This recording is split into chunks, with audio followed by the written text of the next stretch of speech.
Yeah, I have this particular article, the corruption one, that the corruption behind drug smuggling and Christian nationalism in Latin America. That was my primary primer here. So I'm going to link that and reference that in the show notes.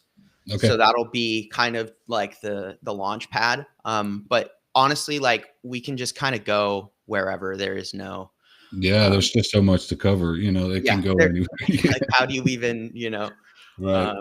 there we go. We're live. Hello, everybody. Good morning from me and Arturo, I believe, because we are both on.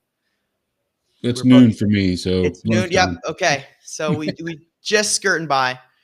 Uh, Buenos tardes and buenos dias. Right on. All right. Hello, everybody. Welcome, welcome, welcome. This is a good one. Me and Arturo have been talking about this just for a couple minutes beforehand, but this is a black hole of knowledge for me. And I earlier last week I read an article that Arturo posted, and it like blew my mind. It's like someone dropped a hand grenade in my brain and just blew open a wall that I didn't even know was there. But there's so much behind that wall. And so I immediately messaged Arturo. I'm like, dude, we got to do a talk on this because this is crazy. And the more you look and you read, this is something that Arturo has put a lot of effort into, a lot of time, and he's what I would consider an armchair expert. I would you describe yourself as an armchair expert as well in this Um, field? yeah, yeah, I mean, I guess, yeah, I'm probably an armchair expert, I guess, if you can. Yeah, I mean, this stuff's been around for a long time. Like for a lot of people in my generation, it was the Iran Contra scandal that really kind of opened everybody's eyes to this kind of stuff. But yeah, it's pretty crazy deal, man. yeah. Yeah. So just so everyone kind of knows what I was reading, is this is an article that Arturo posted last week. And it was called "The Corruption Behind Drug Smuggling and Christian Nationalism in Latin America." So, we aren't going to be able to cover the narco history here. We're talking this probably is going to have to become some sort of long form series, depending on how well this does. If you guys like at the end and you're like, dude, please keep going, me and Arturo, I'm sure we'll figure it out for you guys. Yeah.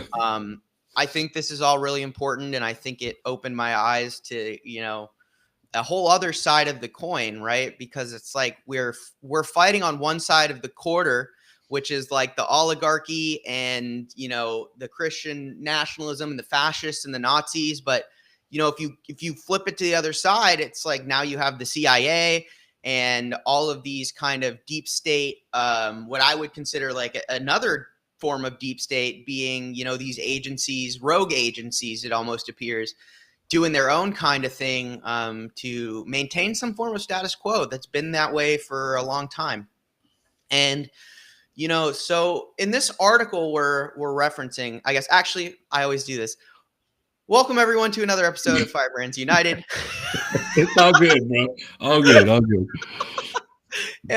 I'm joined today by Arturo Dominguez, my good friend from the Friday Rant, and just a great co-creator that I've met through my time here on Substack. For those of you who haven't met Arturo, go ahead and introduce yourself really quick, bro. Let them know where you're coming from. I'm Arturo Dominguez. I run the Decolonized Journalism newsletter and antagonistmag.com.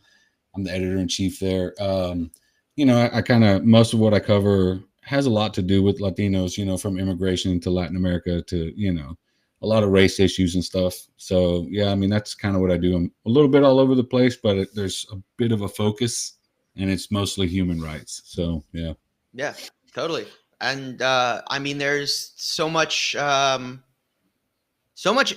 this that really is like, I think that all of those things are not only touched extensively in this particular topic, but like this is really, I think, something that's wild. And it's just, if you could take, and this is kind of a hard task, but how would you say you have 10 minutes, how would you you know, how would you Yeah. say, like, you want to communicate to someone just the scope of how large this CIA backed drug smuggling thing is? And if you go over, that's totally fine. But, like, you know, just for everybody here, say you got 10, 15 minutes to give someone an idea of the scope of what they're going to be digging into, not to give them an idea or really walk away with any kind of concrete knowledge, but just like a primer almost. Like, if you're interested to get into this topic, how would you guide them to start? Well, what got me started to write on writing this one, because I've written about this before, but on this particular article, I kept seeing on Latin American social media, like Cuba social media, and Venezuela social media, where I'm pretty active on a lot of those things, those platforms and stuff. And I see a lot of people talking about how what the U.S. is doing, targeting Venezuela and boats and things like that, aren't isn't about tackling drug smuggling, but about who controls the drug smuggling. And there's valid reasons for that discussion on social media. For people my age, I'm 51. We probably everybody around my age can remember the Iran Contra scandal. Oliver North was on TV all the time. He went to prison for facilitating, the selling of drugs that ultimately ended up on our streets to fund, Iran, Iraq war, the Contras in Nicaragua, and it was a big scandal. And Oliver North was basically the fall guy. We all knew it then. We still say it now. Reagan got away with some serious crime there, but that was the tip of the iceberg for us, because then we had the stories about the CIA funneling crack into black neighborhoods and all that stuff. And you start looking back in history, and even back to anything post World War II. Every war, there's a drug element to it. The Vietnam War, you had high-ranking government officials in the military, generals, things like that were facilitating the smuggling of heroin out of various Indo-Chinese countries. They were smuggling it into Vietnam to give to our soldiers. They were pumping it into our streets, and that was the whole.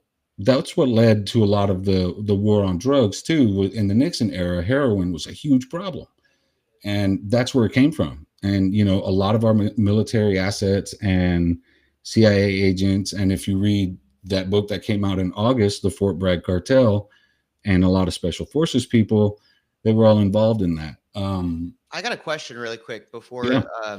So you said they were smuggling all of this heroin into Vietnam. Do you think that is partly the cause, almost like they created a demand for these drugs by getting all of these Vietnam veterans addicted to heroin? So when they came back, like like like that, I just had that thought. I'm like, okay, so is that like, because if they are trying to control the supply and they artificially create a demand? Yeah, I don't know. So it's really hard to tell. Yeah. It's almost, and a part of me wants to say that it's a lot like the Nazis giving their soldiers amphetamines so they can fight longer in battle, go days Mhm. without sleep, things like that.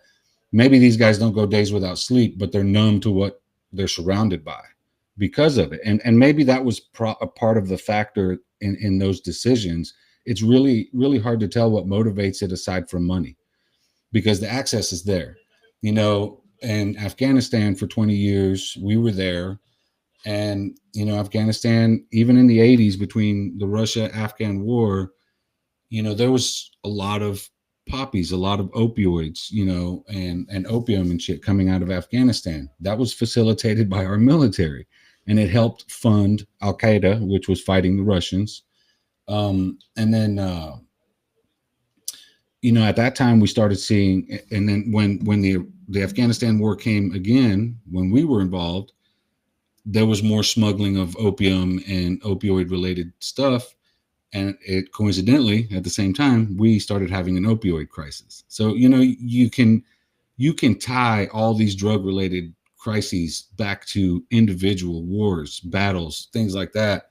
And it's crazy because, like, you see footage of our soldiers, of U.S. soldiers, walking through poppy fields, and these fields go for miles. And they're not destroying them. They're not necessarily protecting them, but they're not doing anything to stop what's happening. And those drugs end up funding things like the Taliban. Right. There was like the Medellin cartel, for example, was trained by a former Israeli IDF soldier who runs a private military contracting firm. And this dude has been convicted multiple times in Europe. He's convicted in absentia in Colombia for like leading these death squads and training these death squads and arming them. But yeah, he's living a free life in Israel because they won't extradite him. So like there's things like this that are like everywhere. So Mm. when you start seeing the United States targeting Venezuela, which is not a major drug smuggling country in the context of Colombia, Peru, you know, Nicaragua, all countries that we have struck deals with, right? So like we just Marco Rubio recently struck these agreements, with military, kind of undertones with Ecuador, and Ecuador's president, who owns a monopoly on bananas in Ecuador, he also owns a monopoly on the shipping. His bananas are constantly being busted in Europe with tons of cocaine in it, and like like here we are striking a deal with Ecuador, who's funneling cocaine, right? But yet you want to go after Maduro, who isn't in a major drug smuggling country, and that's where these conversations of it's not about stopping drug smuggling, it's about taking control of it come from. And in Latin America, there's such a deep history, from Noriega, part of the Iran Contra scandal, the invasion of Panama that killed 3,000 people to try to get him. I mean, there's just nonstop violence that are attributed to these cartels. And when you look at how in Colombia, for example, our troops operate out of 8 Colombian military bases there in a co anti-drug trafficking program. The problem with that is as soon as our military got there from the last 15 years or so, cocaine smuggling out of Colombia has tripled. Well, you know what I'm saying? So like, come on, you can't make it any more What the obvious. fuck? Right. So like, what are we actually doing there other than smuggling drugs? So it just, those are things that you can't put on paper and say factually that we are part of that drug smuggling operation, but you can draw connections between history and the current day Right. and see what declassified documents are probably going to tell you in the next 10 or 20 years. You know what I'm saying? So Totally. the pattern is there, and it doesn't take much to recognize it that this is something that began sometime after World War II. These anti-communism efforts, were used to hide a lot of this drug smuggling stuff, all the way up until now, where we're labeling random Latinos in the U.S. as terrorists and gang members and smugglers and the worst of the worst, like Homeland Security likes to say. So yeah, it's a pattern. You see it happening, and it's really kind of hard to ignore. And I think it does warrant a much broader discussion. It really does, because in Latin America they're having it. They're having this discussion. We're not. You know. Yeah. Well, I think you say like in Latin America, they're in discussion. Well, they're the ones seeing like an imperialist power come in and like effectively take control of their drug trade. Cause like we don't have the visibility that they have, right? Like Right. it's their communities, right? They're the ones who are like, what the fuck? Like I knew the guy who was in charge of, the cartel or whatever, smuggling these drugs. Like I knew him because let's be honest, in that community, like a lot of times it's not as cut and dry. It's not as cut and dry No. in the No. community itself as it is for us, right? Like a lot of times, like some of these communities are very poor. And you find that the cartels themselves are the people who, oh, you need a school? We'll build it for you. Or Exactly. you guys are struggling to get this? We'll provide it for you because it's a symbiotic relationship between a lot of these more isolated communities and the cartels.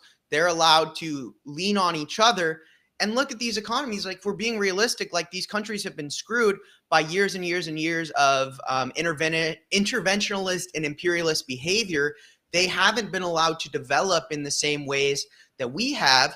If our communities in rural or separated areas were more impoverished because they are impoverished, but more impoverished to that extreme level, regressed maybe 50 years, and say the mafia comes in, because the mafia did this too. right? The mafia, Yeah, they would take care of their own businesses. They would, and then you cross us, then we kill you. But as long as we're all mutually in this exclusive relationship, life might actually be better. it's So it's beneficial not for as cut and everybody. dry. Right, right. Yeah, and we do see some of that stuff here in the US.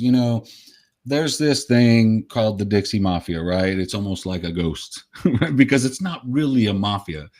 And it operates a lot like this cartel, the Los Soles cartel of the Suns that they say Nicolas Maduro is the leader of. It's a leaderless type thing. But the Dixie Mafia type thing is essentially, you got your own little smaller gangs. Most of them are white, right? In rural communities. And they have agreements with each other from one region to the other, one state to the other, one part, things like that. So it's not necessarily one big, Italian mafia style thing, right? The five families and all that. These are just agreements between gangs. And the FBI did a thing a while back about the Dixie Mafia, and they were talking about how they put a dent in it and they're going to bring it down. And I'm like, dude, no, you're not, because these are small groups of people in local communities, and with the money that they generate, they put money into the schools. When there's a cake bake sale or something, they'll go buy all the cake. You know what I mean? They'll donate money to all kinds of stuff, and they contribute to the community, and in return the community just stays quiet. And that's essentially how that works everywhere. You can point to any country on earth and there's a subculture in the background that sort of relies on the black market, and it's beneficial to entire communities who are struggling, who are poor, who don't have access to certain things. So yeah, you see it. In Mexico, members of the cartel will bring food, they'll feed the homeless, they'll clean the streets, shit like that. And people in return, people just quiet about it, about what's happening in their local community. But then, when you start getting into it on an international scale, you know, um, it starts to become more of an issue. But it's so complicated that people don't look into it. They just think drugs manufactured here on boat, go there, and it's real basic, almost caveman thinking. It's real. I call it smooth brain thinking, surface level stuff, where you don't dig any deeper No into. ridges, no Right, ridges. right. So yeah, it's just crazy. Yeah, Um, it's interesting because we have the president of Syria, who was a former Islamist right, terrorist leader, right.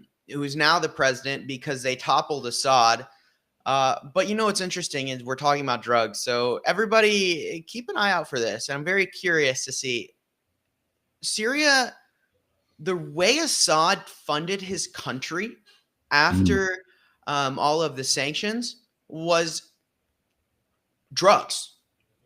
They made drugs on an industrial scale and they mm, pumped them into Europe on an industrial scale. The drug is called Captagon, and it's a shitty like opiate, basically. It's like knockoff, it's some knockoff drug. But basically they made the shit on an industrial scale. And one of the things this guy did when he came in was take out the drug trade. Okay. I'm interested to see if Captagon pops up in America because it's not really here. It's very much a European thing. So we have the president of Syria who has yet to schedule elections. So we don't know how that's going to go. It's still kind of in limbo. They're saying they're going to set up a government. They're saying it's going to be democratic, but we know how that goes. So he's coming to the White House. So everybody keep an eye out. See what happens. See if you start to hear about Captagon in the United States after this guy visits. That's you know, just a it, thought. it wouldn't surprise me because it is a big thing in Europe, particularly Southern Europe, Italy, Spain, things like that. There's a lot of drugs in Southern Europe that we don't see here because they come from the Middle East through Africa, and a lot of people don't realize how close Africa and Europe are. They're very close, so smuggling drugs from Africa into like Southern Europe is relatively simple. Mm-hmm. um they don't have a 2,000-mile trek from Latin America to the continental US, like we do. So yeah, Well, it's pretty easy. But What gets me the most is because in the UK and the Nordic countries and more Northern Europe, cocaine is becoming such a problem. And a lot of the authorities there tie it to the Albanian mafia, which inevitably goes back to Ecuador. I wrote about that too. The Albanian media picked it up, and I thought, oh hell, here comes the mafia, right? I always freak out about stuff like that, but no, it just blows me away that the U.S. just wants to turn a blind eye to that when it's becoming such a big problem in Europe, and those are our allies, right? They're like asking for help in trying to stop that. And the Ecuadorian president always says, "Oh, well, yeah, sure. There's probably corruption somewhere in the shipping area, or in my businesses or whatever." But he doesn't do anything to tackle that corruption, which tells me that he's either okay with it or he's complicit, right? So, there has to be some sort of repercussion for that guy who controls all that, and the shipping and the banana industry, which is being used to smuggle drugs. So, it's kind of it's hypocritical for sure. It's absolutely hypocritical. Colombia has been the primary producer of cocaine for decades, and the reality is that it continues to be produced because they let it be produced. Even Gustavo Petro in Colombia will say that it is too much of an economy to just shut off. Like, there has to be an alternative. We have to be able to give people something to turn to as we shut off the cocaine manufacturing industry. But let's face it, he admits it too. You're not going to stop it. As long as there's a demand for the drug, somebody's going to find a way. And it's Right. not just Colombia, because I think it's Peru is the second largest manufacturer of cocaine. Yeah, lots of coca. That shit grows everywhere, dude. It Like does. like when I was in Peru, like I'm walking around, they're like, "Here, dude, chew on some of this coca," Yeah, I right? was about to say that. Like Yeah. that's what they do. Like Mhm. I'll be honest. Like I was walking around in the Andes and drink some coca tea. Why? Because you're up in a high elevation. The plant was used because it is a stimulant. It helps Mhm. you get oxygen through your blood. Okay, so that's what they used it. They tuck coca leaves in their lip and they'll chew them. Like all of the healers and the shaman or I Yeah, yeah. dude, they're on coca 24/7 up there. Yeah. Like that, but it's not the same as cocaine either because coca is not purified and distilled in the same way that cocaine is. So even if you drink a shitload of coca tea or you chew on coca leaves as much, you're not going to get the same effect, right? Right. The Inca were not on like effectively coke heads, right? Like that's not what they were. They were just using the environment and they saw that the plant itself helped them at higher elevations. But yeah, I mean, and when I was there, my guide was talking to me about it, and he's like, the thing is, the government they're trying to buy the coca from them, right? They don't want them to sell to the Right. cartel, but the cartel pay 500 times what the government will pay. You're gonna fucking sell to the cartel. Like Right. it doesn't matter. Like unless they can be competitive, unless the government can be competitive with the cartel, which they can't, you're gonna have the continued selling. So yeah, I mean, at least from there's a little personal anecdote for me about my experience with coca, and I 100% would say that's probably true. Not having like the data that you have, but I would think that would probably be true. Yeah, I mean, it's just as much like the coca plant is a cultural thing in a lot of the southern hemisphere in the world. Um, and even in the U.S. before it was outlawed, it was in our Coca-Cola. People used it for headaches. They used it for all kinds of stuff before they outlawed it. And like in Coca-Cola, they used the coca leaf. It wasn't refined cocaine. It was just the coca leaf, the plant. And so yeah, it wasn't that uncommon up until maybe a century ago that they outlawed it, and then all of a sudden it became a thing. And it's just like with prohibition, when they told everybody they couldn't drink booze, people drank more booze. As soon as you tell Yeah, somebody they can't, as soon as you tell them they can't do something, they're gonna do it. yeah. It's that whole forbidden fruit thing. You can't have that. Watch me. So yeah, it it blows me away sometimes that we ignore these cultural differences. Like, we have to acknowledge that right? Diversity is part of the human condition. And what may be true here is not going to be true in Latin America. It's not going to be true in Africa. It's not going to be true everywhere. Nothing applies universally. So, like I say this all the time when it comes to how other countries choose to govern, our way isn't the only way. Other governments govern based on their cultural history, ethnic history, things like that. So what we do here doesn't apply in Mexico, doesn't apply in Latin America. Like I don't, like I've said this 100 times. Like I don't like Maduro, right? He's an arrogant prick. I really can't stand the guy. But if they wanted him gone, he'd be gone. And I don't believe for a minute, because I analyzed the stuff for 2 months. I don't believe for a minute that the so-called opposition won.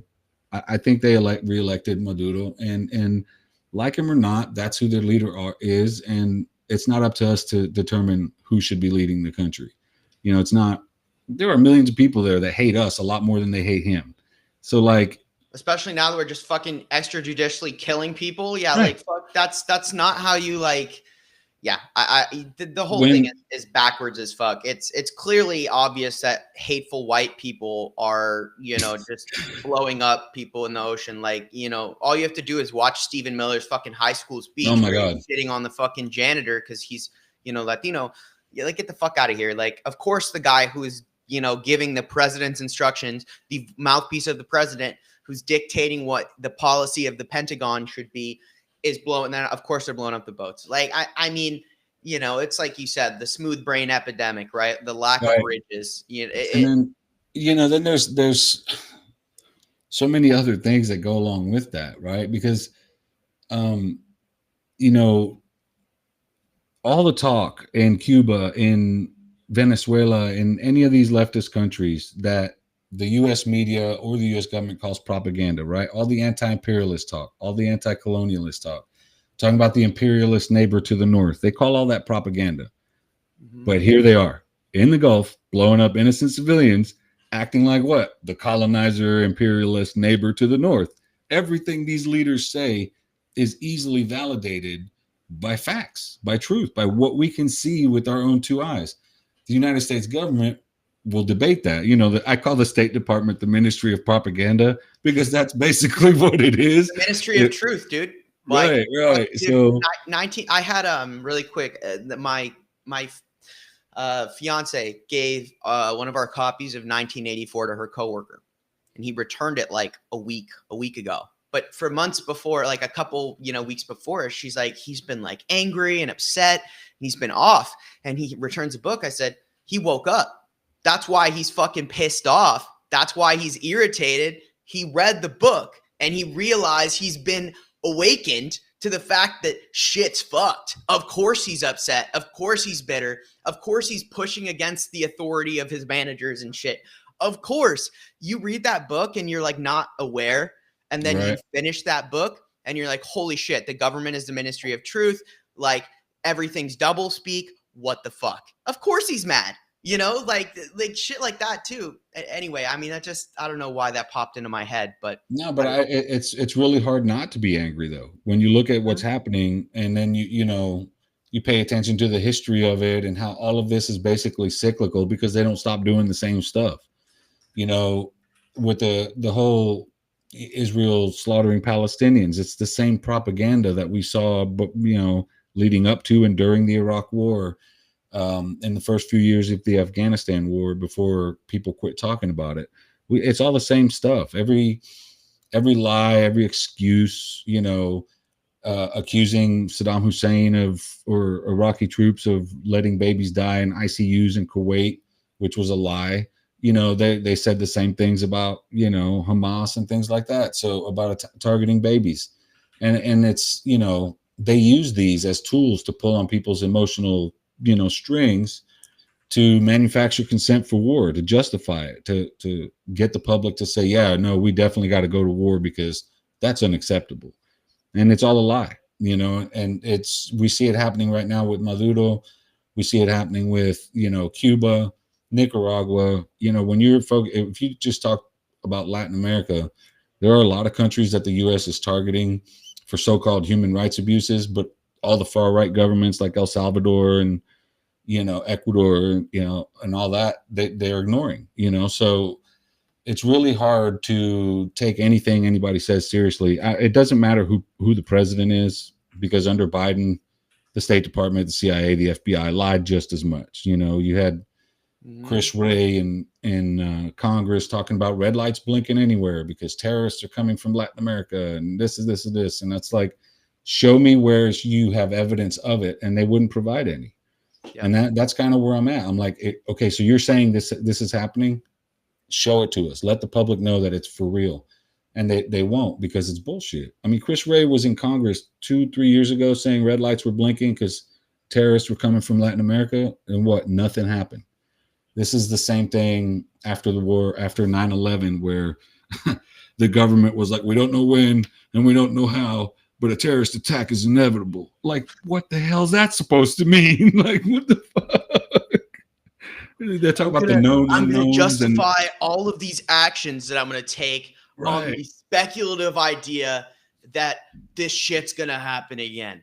And it's like, okay, that's great. But why the fuck are we spending, what was it, like $3 trillion or something, $2 trillion on our total, Middle East escapade, which achieved absolutely nothing, and now the Taliban govern Afghanistan.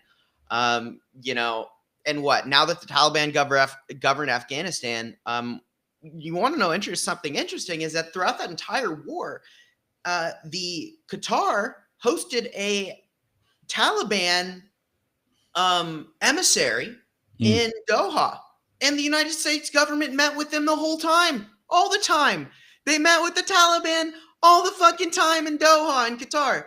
You Mm. know, like, and this just kind of goes to show, and maybe this is a good segue. Let's talk a little bit about the CIA and like what you've discovered in regards to their potential part in, these, because you mentioned them a lot in your article, uh, how they have this very, seems like, entwined relationship with these cartels, where they've either pushed them out entirely and co-opted their supply chain, because we were talking about supply and demand, right? Like, clearly, our drug problem would go away if the demand, if the supply went away, right? If it's not there, it doesn't happen. You can't be addicted to drugs that aren't there, and the infrastructure is not in Canada to replace all of the cocaine that's coming out of Latin America. So, it seems that we're saying we're fighting these drugs, but then you have what appears to maybe be a rogue agency actually trying to protect and even enable these things. Yeah, in the article I mentioned one particular case because it recently came up in the news in the last year or two, and that was in relation to the death of that DEA agent in Mexico. Uh, Cam- Enrique Kiki yeah, Enrique Camarena. Camarena. Yeah. So, apparently, recently it's been discovered that the CIA was connected to his killing. He was killed by the Guadalajara cartel after discovering a major marijuana drug smuggling operation. The thing is, at the time, the cartel, the owner, the founder of the cartel, was allowing the CIA to use his ranch to ship weapons into Nicaragua.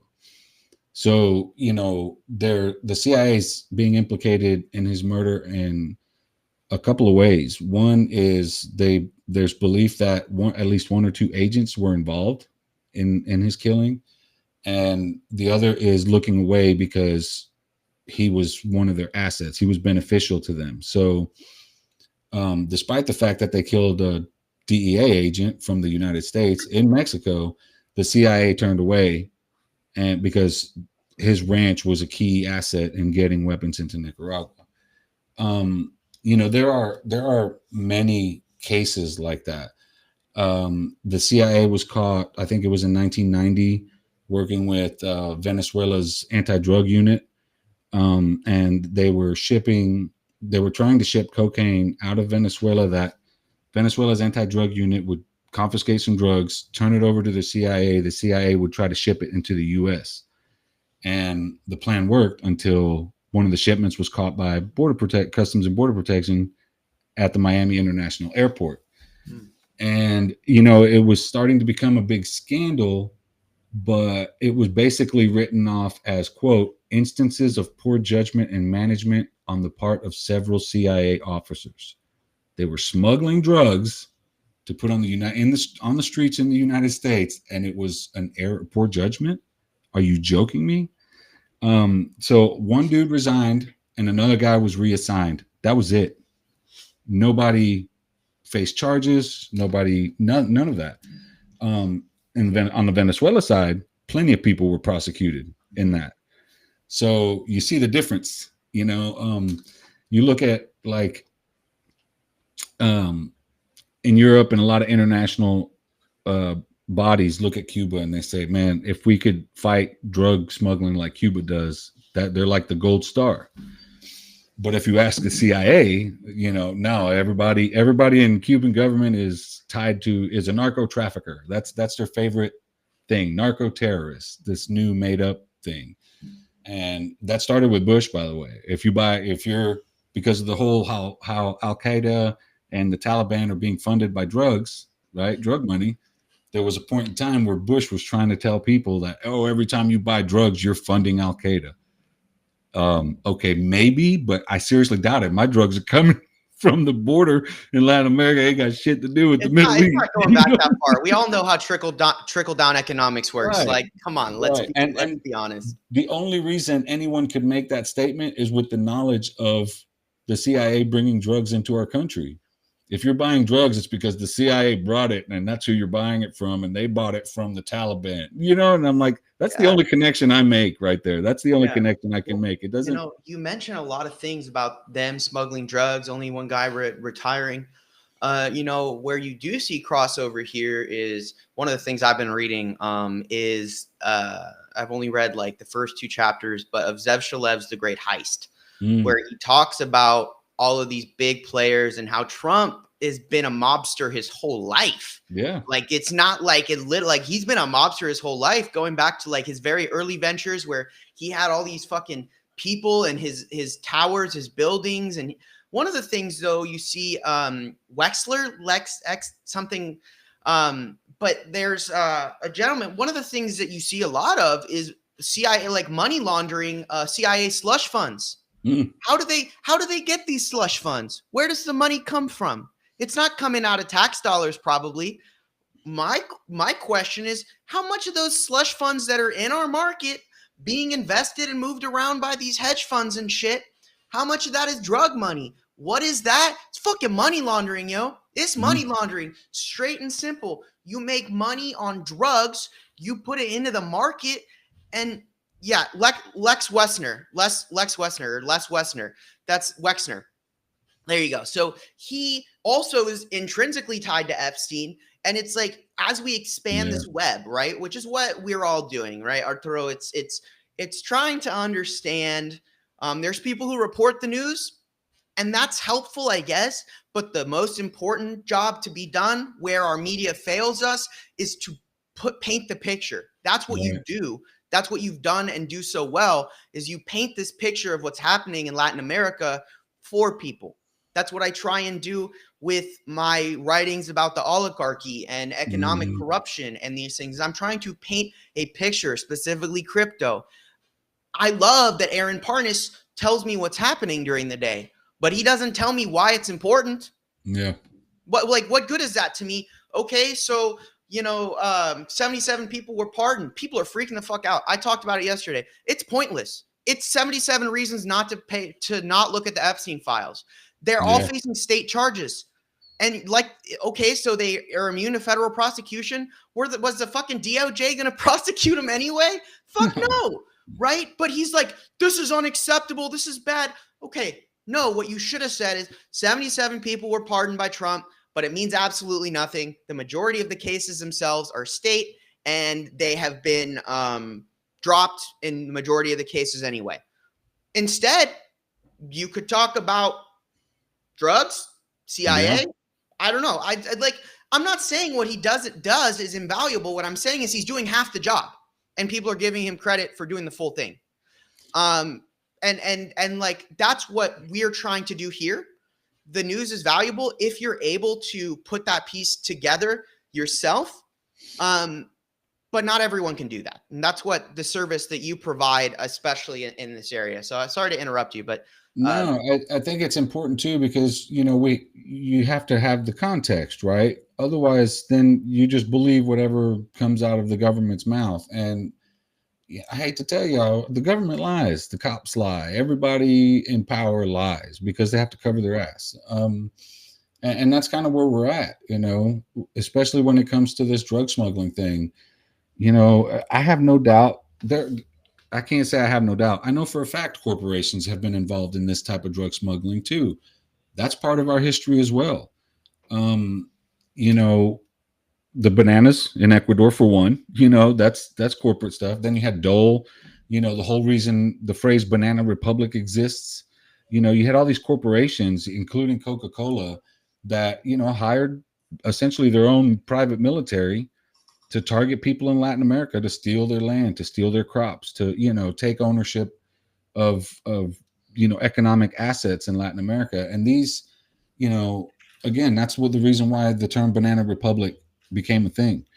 They would tell us that these countries are dictatorships, and all these things, and they would never tell you that the war that's going on or the people that are being slaughtered by people hired by corporations.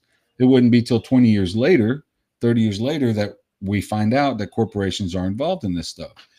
And you see it all over the place still. Most of the exploited labor in Latin America is tied to a corporation in the US or Europe, whether it's a chocolate, manufacturer, whether it's coffee, whatever it may be. They're exploiting labor, they're using child labor, they're paying crap wages, and they're not paying what they should be paying that country for the product. They're essentially getting their coffee beans for free because they say, we own this land, here's some pennies, you can live in that shack, and if you need anything, we'll gladly sell it to you, supplies wise.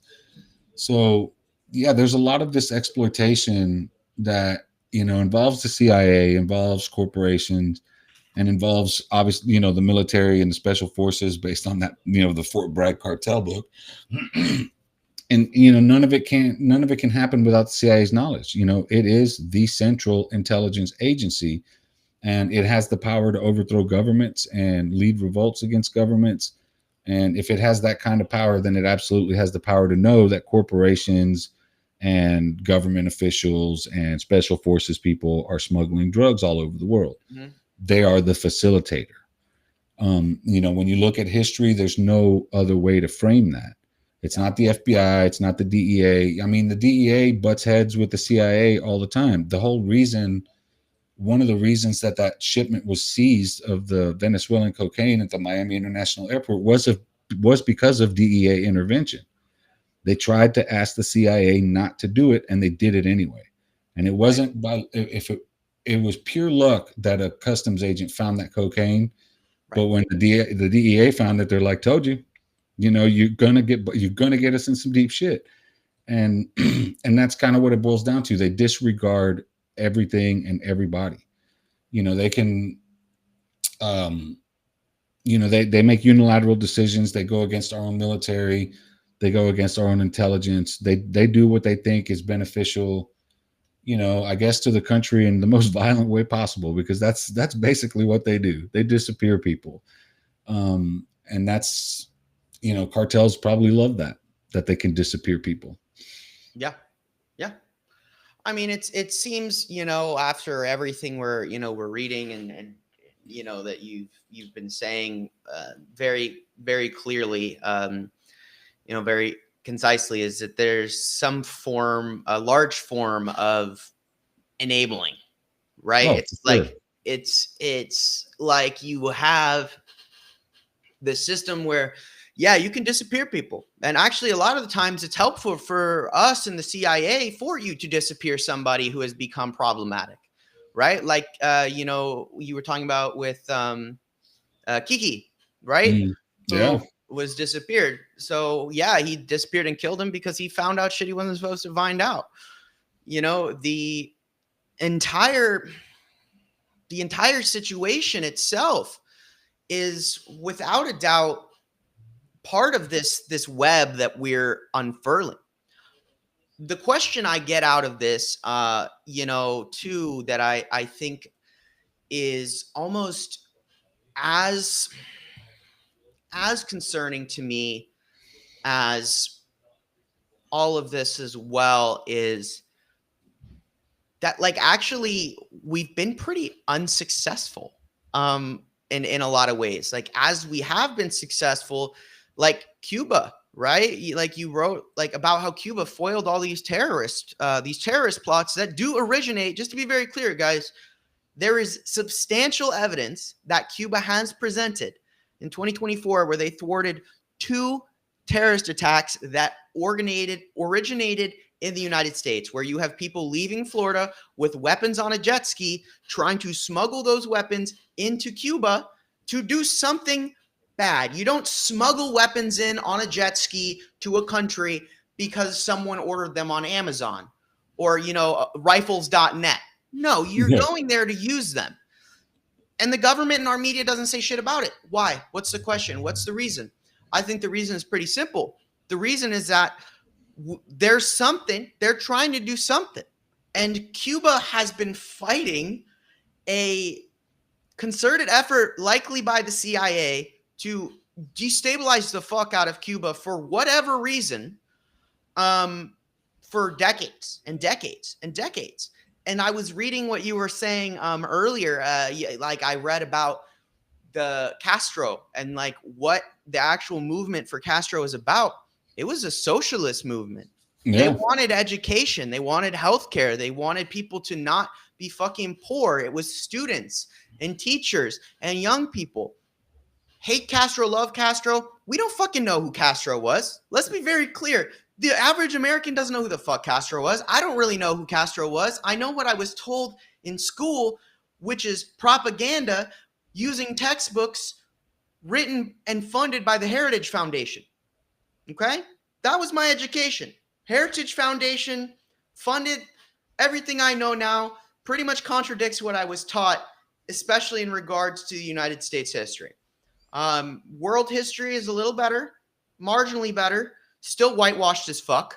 But especially in Europe, World War II history, they're more accurate. But for the most part, like, we don't know shit, okay? And it seems to me that they threw around the word when they were talking about Cuba, Marxism, communism. It was actually socialism, okay? Okay, this all links back to forced poverty. Drugs and poverty are like this. They're like this. If you want people to be poor and not hate their lives, you get them hooked on drugs. And then they don't think about shit. They just are poor and on drugs, and they have no direction. They don't have the energy to fight back or push back. You have to ask yourself the question, how fucking planned is this shit? It's not a conspiracy theory to put X, Y, and Z together to look at examples around the world of when people are trying to do these things. South America, Latin America, dude, they're pushing for socialism and these kind of ideals in a much bigger way than we are.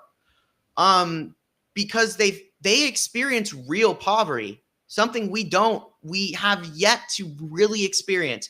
If you think this is bad, y'all haven't seen real poverty. I promise. Until you walk through like some village in Peru, or you're in Ecuador in the rainforest, and you see them living on like actual houses they've built out of the trees, and they have no running water, and they have to do all this shit themselves. I'm telling you, we don't know what poverty is. I've been to Zimbabwe, okay? I've walked around in Africa. I've seen slums in South Africa. I've seen poverty. Y'all, we don't know shit. We don't know what poverty is.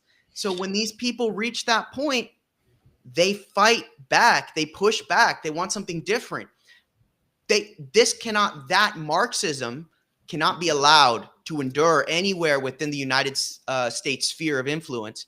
And that includes, like you've mentioned before, that Monroe Doctrine and how it's really never gone away at all.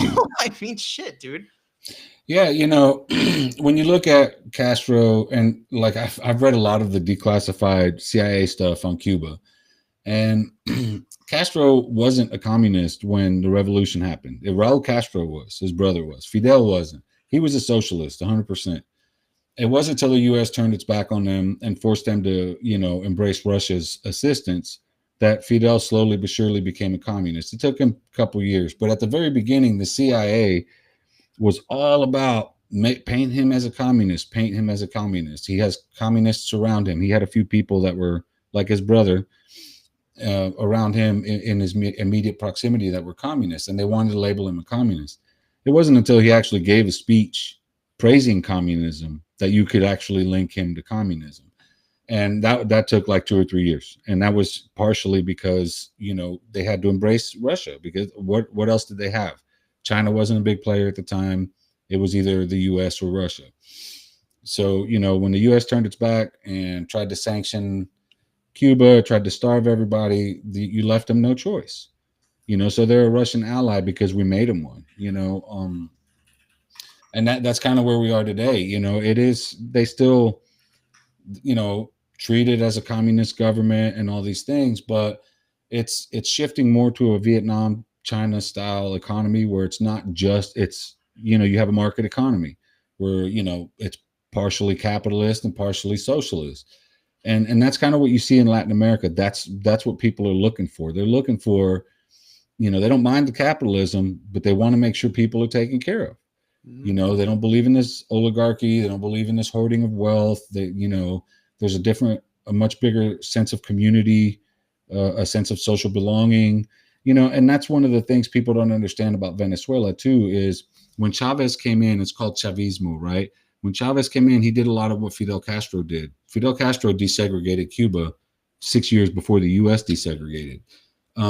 What Chavez did was he gave indigenous people a voice. They're in the Constitution now. He gave black Venezuelans, which there's a really bad history of racism towards black Venezuelans in Venezuela. He gave them a voice.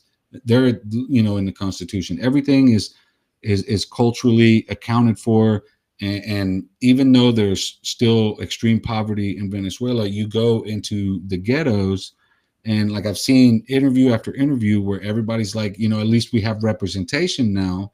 We have a process where, if there's this kind of thing we got to fix, we can go to this community board, and then it goes up the chain. And they're like, it may take a while, but it's better than being ignored. And, you can't argue with that. And when you see that Maduro has offered the U.S. to step down multiple times, his prerequisite for stepping down is to allow the Venezuelan government to continue operating as it is, right? Venezuela has 10 different political parties, right? There's not just one opposition. The U.S. would like you to think it's just one, but it's not. And there's 10 different parties there. Some of them are Chavismo type parties. Others are very opposed to Maduro, but they're still, part of the legislative bodies. He wants that government to continue, let the vice president finish this term, and let the people decide what they want. If they want to get rid of Chavismo, let them vote for it. The United States says no. They want him gone. They want Chavismo gone. Essentially, they say no because they want to dictate how the country moves forward without Chavismo. And that's the sad part, because they're openly telling us that they want to get rid of all the policies that gave indigenous and black Venezuelans a voice. And that's what they want to get rid of. That's what Milei did in Argentina. I was gonna say Argentina, dude. They're okay. I personally, I'm also it's like these. I get upset too because I've like been all these countries and I like love these places. So like I have like this personal like, I don't know, like I want Argentina to succeed, dude. And like they've suffered, dude, since like 1946. Like they've suffered forever because of, I don't know if it's because of like the Nazis and like how they've just had all these foreign, players in Argentina forever, dude. Like I don't know exactly why, but their economy just has never gotten out of that inflation. What I think is obvious at this point, when I say obvious, it's only because I've read all these things and like I know that the United States just wants cheap lithium, and that's what the deal was struck with Milei was about, is we'll help you, you're going to hook us up with cheap lithium. That's the deal. Also precious metals, you got gold, silver, copper. Mining is the primary exports for Argentina. That's like the cornerstone of their economy. Ironically, only 2% of that money actually stays in Argentina. The rest is extracted by corporate companies, which is probably why they're in fucking poverty, because none of the money that actually is made in Argentina stays in Argentina. It just gets taken right away. So they're all poor because all the fucking profits, boop, gone. Mm-hmm. That's what they do. They just take that shit away. And so what I thought was interesting is I was looking at the polling in Argentina prior, and they fucking hate him because he pulled a Trump, dude. He sucks. He cut all of their programs, like all their school funding, all their public transport, all that shit. Like he basically he gave Elon Musk his chainsaw. Everyone Yeah. was like, yo, what the fuck is Elon Musk doing with the chainsaw? You can find a picture of Milei and Musk standing with the chainsaw. The chainsaw. Like, dude. And so basically, I'm like, I think they fucking manipulated that shit. I don't feel like the people of Argentina wanted that. Like the polls were like 60 something, against him. I don't know. I just think that like my gut tells me something's off. Yeah, in Argentina, it's kind of weird. They for what like the last 50 years or so, they've done nothing but shuffle around their debt. With different international banks, hedge funds. There's a lot of stockbrokers, particularly here in the U.S., hedge fund managers and stuff. They want to collect their debt, and they want Argentina taken out of the G20, the 20 developed nations or whatever, economically developed nation. I can't remember what it was, but they want Argentina out until they can pay their debts. And giving them $40 billion is just more money that they're not going to be able to pay back because they don't have control of their own wealth, of their resources. Your population is one piece of your country's wealth. The resources are the other. And for Argentina, they're without those resources, the people's labor doesn't add up to much GDP wise. So it keeps them crippled. And when you really look into Argentinian history, you have to wonder how much of it has to do with colonization, considering that country used to be a minority white, and now it's like maybe 8% black. Like I read a while back an article, it went real deep.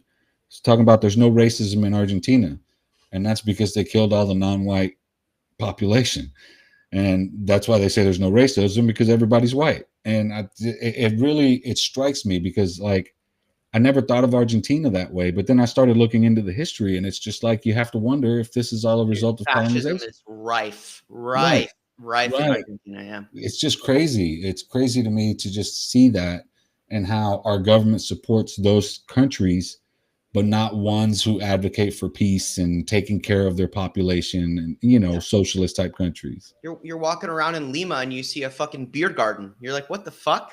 Like, why is there there is so much blatantly German stuff Yeah, there? And the Germans were in Argentina before World War II. yeah. Okay, like before in the 1930s they were there. They're very deep roots of fascism in South America. That's just a fact. Yeah. And so, really quick, I think like we expected, we weren't able to touch on really everything here, but I think the next time we do this, because I think we should do this again, I think we should touch on the white nationalism aspect here, because I think that's a good cliffhanger to talk about this fascism in Argentina and all that kind of weird stuff going on.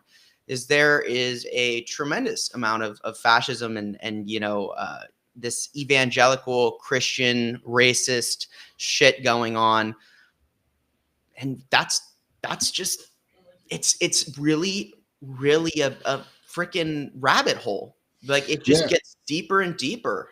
Just to give people a cliffhanger, if you look at Maria Corina Machado, the one trying to take over Venezuela, she's tied to white nationalist groups, Christian white nationalist groups all over Europe and Latin America. So, I mean, that'll get you started on. She got the Nobel Peace Prize. Think about that. Think about that shit. I So the know. lady who's tied to white nationalist groups all over Europe was given the Nobel Peace Prize, and then she fucking dedicated that shit to Trump. To Yeah, Trump. Uh, I don't know, unbelievable. guys. All I'm saying is like, fuck. I don't know what to say about that. Actually, that the kind of like my brain goes like, and then just starts like smoking because it's like doesn't make any sense at At all. all. None at all. Yeah. I'm with you, man. Yeah. All right. Well, Arturo, thank you so much for this discussion, bro. Guys, if y'all want to see it again, really quick in the chat, go ahead and say yes, please. If you want to see another episode of this, go ahead and type it in the chat. Yes, please. Arturo, plug yourself. I got your QR code on the screen so they can find your Substack there, but say Yeah, I hello. mean, I'm at it's the same username I have here on Substack at Extreme Arturo. Basically everywhere: Twitter, Blue Sky, Threads, even Facebook. Reluctantly, Facebook. The only thing I use on Facebook is my page. I don't even get on there for the personal stuff. Facebook's too personal for what I do. So, but yeah, I'm Instagram too. I don't really use it much, but yeah, I'm everywhere. Just out here starting trouble. That's right. A little bit of good trouble. Yeah, Yeah, guys, thank you so much for coming to this episode of Firebrands United. This is a great discussion. appreciate it. We'll definitely do this again. And yeah, this is a total spiral. The article link will be included in the show notes to that article that got me kind of interested in having this discussion. So I'll make sure to link that in today's show notes. And thank you so much, Arturo, for being here, Yeah, bro. It's always a pleasure to talk to you. Make sure you catch us on Friday for the rant, where yeah. we go off about the week and Walter screams a lot. Maybe does a little. It's talking about it's his preaching. I don't even know. Yeah, Yesterday, he's doing this on the screen, pretending to be yeah, Superman. He cracks me up, dude. He's crazy. yeah. So make sure you catch us on Friday. Last Uh, week was bonkers, man. It went crazy. I know. I love it. It I love was it. fun. So, all right, everybody. Thank you so much for being here. As always, you know who I am. I'm Shane, founder of the Firebrand Project. You can support me in Arturo in a couple ways. First way, by becoming a free subscriber. You help us spread the message.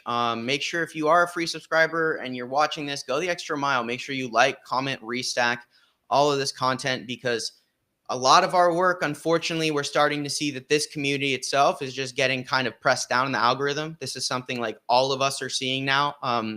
So the way we push back is really based from you guys. Like it's you Yeah, guys who help us keep going and get exposure, and it's word of mouth. It's kind of becoming grassroots, to be honest with you, because algorithmic suppression and Substack is a thing. I mean, like a lot of these videos, most of these videos are driven entirely by you.